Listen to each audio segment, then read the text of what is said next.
Nagsimula na pong talakayin ang RH Bill sa Senado. Nasa ikalawang pagbasa pa lang ang panukalang batas. Ipagpapatuloy muna ang period of amendments sa RH Bill bago magbotohan ang mga senador. Inaasahan pong matatapos sa second and third reading ang panukalang batas ngayong araw. Panoorin po natin yan. Doubts in our minds, all the worries in our spirits, and all the misgivings in our souls.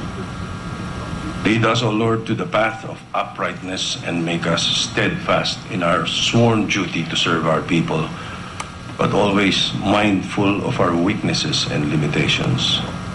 Ang lahat na ito ay dinadalangin namin sa pangalan ng iyong buktong na anak na si Jesus, na bubuhay at naghahari, kasama ng Espiritu Santo.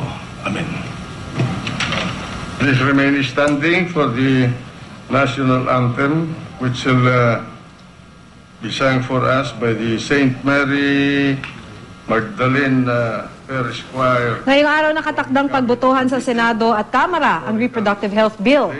Nasa ikatlong pagbasa na ito sa Kamara. Umaasa ang Catholic Bishops Conference of the Philippines na boboto kontra RH Bill ang 64 na kongresistang wala nung isang linggo nang ipasa ito sa second reading. Kumpiyansa naman ang RH Bill sponsor na si Congressman Edsel Lagman na talo na ang mga kritiko ng RH Bill.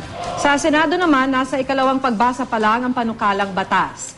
Ipagpapatuloy muna ang period of amendments sa RH Bill bago magbotohan ang mga senador. Naniniwala ang RH Bill sponsor sa Senado na si Senador Miriam Defensor Santiago na makukuha nila ang boto ng mayorya mamaya. Pagkatapos ng second reading sa Senado, isasantabi na raw ang 3-day rule at itutuloy na ang botohan hanggang third reading. Ito'y matapos i-certify as urgent ni Pangulong Noynoy Aquino ang panukala.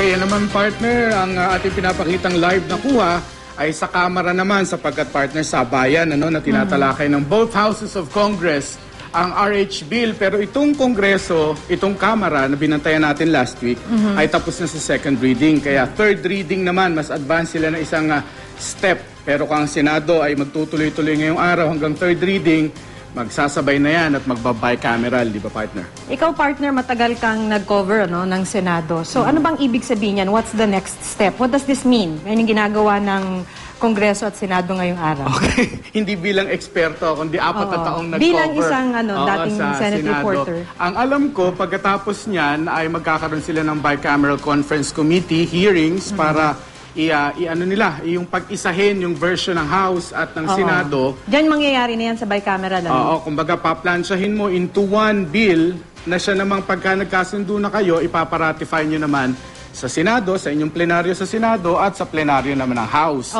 Pag na-ratify both houses, na kay Pangulong Aquino ang bola para pirmahan yan at maging batas, ganap Pero na batas. pinag-uusapan natin ito noon, pinaliwanag mo na rin. Ano ba ibig sabihin nun pagka sinabi mong halimbawa, sinertify na urgent bill ni Pangulong Noynoy Aquino? Bakit napakahalaga na sabihin na urgent bill ito ng Pangulo?